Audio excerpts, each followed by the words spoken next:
కార్యక్రమంలో ఈ యొక్క 1116 తామర పుష్పాలు సమర్పించిన ఒకే ఒక దాత శ్రీమాన్ వేణుగోపాల్ రెడ్డి, ధర్మపత్ని భవాని, చిరంజీవి వశిష్ఠ్, ధర్మపత్ని అర్చన. వారి చిరంజీవి 2 నెలలైంది, చిన్నగా 2 నెలల క్రితం జన్మించింది పాప. వారి కుటుంబ సభ్యులందరి చేత విశేషంలో ఈ యొక్క అమ్మవారికి చెప్పగానే 25,000 రూపాయలు ఈ యొక్క తామర పుష్పాలను సమర్పించి అమ్మవారి అనుగ్రహానికి కాదని అవకాశం లేకుండా అమ్మవారికి తామర పుష్పాల సేవ చేశారు. ఈరోజు ఒక్కసారి వారందరికీ కూడా, వారికి వారి కుటుంబానికి అమ్మవారి అనుగ్రహం చేత మంచి జరగాలని కోరుకుని ఒక్కసారి కరతాళ ధ్వనులు గట్టిగా. వాళ్ళు రాలేదు, ప్రతి సంవత్సరం ఇంకా ఒక్కరి ప్రకారంగా భక్తులందరూ చెప్పగా కొంతమంది ఇచ్చారు. అవన్నీ కలుపుకోగా మనకి విశేషమైనటువంటి తామరపూలు గుడివాడ చుట్టుపక్కల గ్రామాల నుంచి, అక్కడ చెరువుల నుంచి వచ్చినవి అమ్మవారి పూజకి. ఎక్కడ గుడివాడ, ఎక్కడ హైదరాబాదు. మరి ఆ పుష్పాలకు కూడా యోగ్యత. మనం అనుకుంటూ ఉంటాం చెట్టుకు పుట్టిన పుష్పాలన్నీ కూడా భగవంతుని చేరేవి కొన్నే ఉంటాయని. ఆ చేరిన పుష్పాల్లో కూడా మళ్ళీ వచ్చి కొన్ని పాడైపోయి అటు కాకుండా పోయే పూలు కొన్ని ఉంటాయి. కొన్నిటికి మాత్రమే ఆ యోగ్యత లభిస్తుంది. అటువంటి శుక్రవారం మన దేవాలయంలో ఈరోజు ఈ శ్రావణ మాసం 4వ శుక్రవారం సందర్భంగా ఈ సహస్ర తామర పుష్పార్చన పూజా కార్యక్రమానికి భక్తులందరూ కూడా పుష్పాలు సిద్ధం చేస్తున్నారు. ఈరోజు ఎప్పటింతా కూడా అస్మాకం, మీరంతా కూడా మీ గోత్రాన్ని మనస్సులో చెప్పుకోండి. ఇంటి యజమాని పేరు చెప్పుకోండి, మీ పేరు చెప్పుకోండి, పిల్లల పేరు చెప్పుకోండి.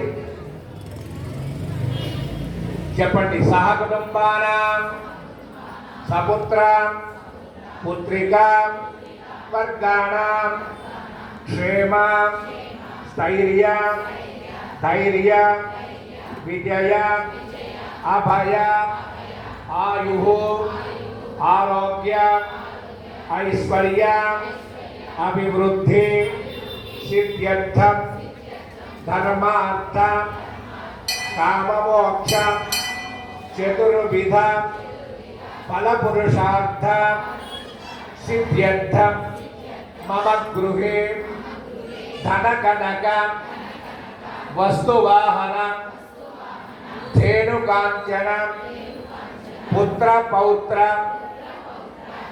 అభివృద్ధి సిద్ధ్యర్థం మమ ఉద్యోగే వ్యాపారే వ్యవహారే వ్యవసాయే రాజగృహే రాజముఖే సర్వకార్య దిగ్విజయ అనుకూల్యత ఫల సిద్ధ్యర్థం మమ గృహే దృష్టిదోష నరఘోష జనఘోష బంధుఘోష శత్రుపీడ నివారణ ద్వారా మమ గృహే నిరంతరం స్థిర అష్టలక్ష్మి నిత్య నివాస యోగ్యత సిద్ధ్యర్థం ఏతతు దేవాలయే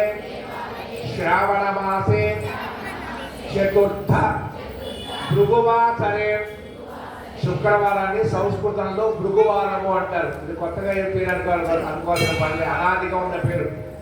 భృగువాసరే సాయం సమయే సామూహిక శ్రీ లలిత సహస్రనామ తామర పుష్ప పూజా సహిత కుంకుమార్చన పూజా అహం కరిష్యే. మీ 4వ వేలు ఉంగరం వేలు నీళ్ళలో అలా ఉంచి తీయండి. అలాగే ఆ గ్లాసు చుట్టూతా గంధంతో బొట్టు పెట్టి, కుంకుమ బొట్టు పెట్టి, గ్లాసులో కొద్దిగా పసుపు, కుంకుమ, అక్షతలు, గంధం, పుష్పం, ఒక తమలపాకు వేయండి.